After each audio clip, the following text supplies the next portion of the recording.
You know how I got land? I was homeless. And I used to fish all the time. I wasn't fishing playing, I was fishing catching fish because I drive to a rest area because I kept charcoal in my trunk. And when I got to them little grills on the side of the rest area, I'd take my charcoal and I'd fry my fish. But I was always fishing somewhere illegally because I ain't own no lake or nothing. And I catch a string of bass, probably get 6, 7 on there. Hey, what are you doing over here? Get away, get out of here. I pull my string up. Hey, them fish don't belong to you. Let them fish go. I got to take all them fish off the hook and throw it back in the water. He didn't know, man, that I'm trying to eat, but I can't break no law, so I got to go on by my business. So first thing I said, I told God, I said, when I get me some money, I'm going to buy me a piece of land. Because I just want a piece of land where can't nobody run me off. I just want something I can stand on. This here piece belonged to me. So this how I did it. I was reading something one day and I said, man, how much land is on earth? So I looked it up. It's a little over 36 billion acres of land on earth. At the time, it was between 5 and 6 billion people on earth. It's a little over 8 billion now. So I did a little hood math.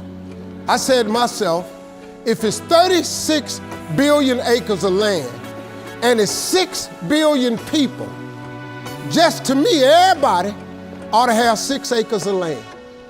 It was a scripture my mom used to tell me about all the time. She said, you have not because you ask not. So guess what I started asking for? 6 acres of land. Just wanted 6. So I messed around and got my first piece of money. I got me a check for about $115,000. So first thing I did, went to Dallas, Texas, said I'm gonna buy me some land. I found a piece of land, I thought it was perfect. Had a fishing lake at the end of it, because I love to fish. I said, man, this piece I'm gonna buy right here. Let me talk to somebody. I was with a real estate agent. I said, how much is this? He says, $250,000. I can't afford this. I said, I got about 115. He said, I don't think you're gonna be able to get it for that, but I'll make a call. So he called the guy. The guy said he would take 115 now and I could pay him the rest later. And before I did it, I said, hey man, let me ask you something. How much land is that? He said, oh, that's 6 acres.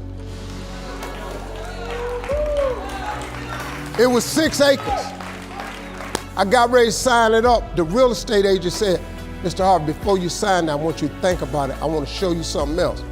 So he took me over to this dude's house. I never met this guy. He came outside, he's a hillbilly. He's just country. You know, I was a little nervous. Me and hillbillies don't really, we don't normally work that good together. His name was Jerry Campbell. Turned out to be one of the nicest men I ever met. I misjudged the man.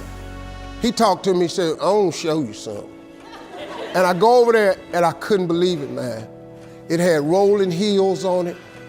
It had 4 lakes on it, fishing ponds. I said, man, look at this right here. How many acres is this, man? He said, 16 acres. I said, man, I can't afford nothing like that. He said, well, hold on, I'm in a tide right now. How much you got? I said, well, I was gonna do this other piece of land. I got 115 I'm gonna pay now. And if you give me a year to pay out the rest of it, I could buy it from you like that. He said, tomorrow morning, if you bring me a $115,000 check, I'm gonna give you this land. So I got the 16 acres of land the next day. So I said, wow, that's how it worked. You have not because you ask not. I asked for 6. Soon as I was gonna buy the 6, he put some grace on it. Next thing you know, I got 16 for the same money. So I got to thinking, I got a couple partners in Cleveland that's locked up. They not getting out of prison. So I asked God, could I have a 6?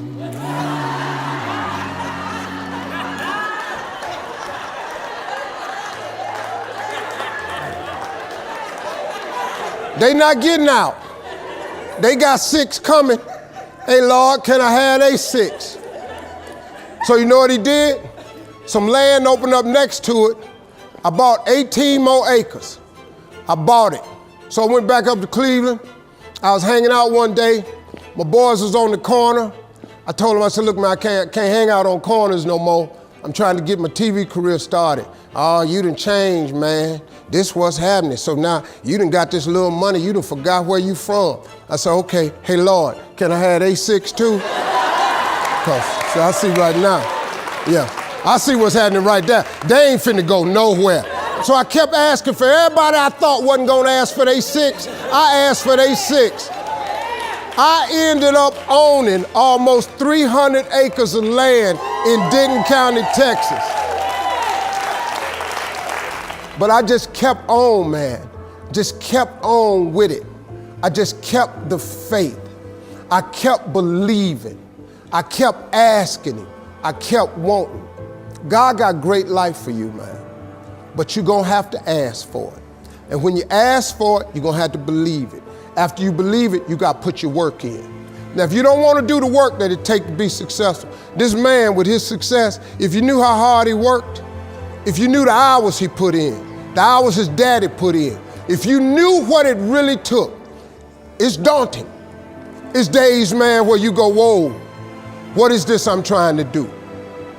But you got to hang in there. See, getting what you want is up to you. How you get there, that's up to God. See, the problem with you is you trying to figure out how to do something. Listen to this, the how-to ain't none of your business. The Bible don't tell you to figure nothing out. It say ask, believe, and receive. Now, see, you keep going down these churches, they keep telling you this, but you ain't listening. I'm asking you to listen. You can turn your life around if you change your attitude. You change your attitude, you change your altitude. Stop sitting in here with a life of mediocrity when that ain't what God created you for. Now, you might not want this life. You might not want what it takes to get here. But if you want this life, you got to put in your work. You got to put it in, you got to stay prayerful, you got to never give up, you got to talk God every day. Now, if that ain't what you want to do, then good luck. You keep doing what you've been doing, you're going to keep getting what you've been getting. I would try something else if I was y'all. I appreciate y'all coming. Thank y'all very much.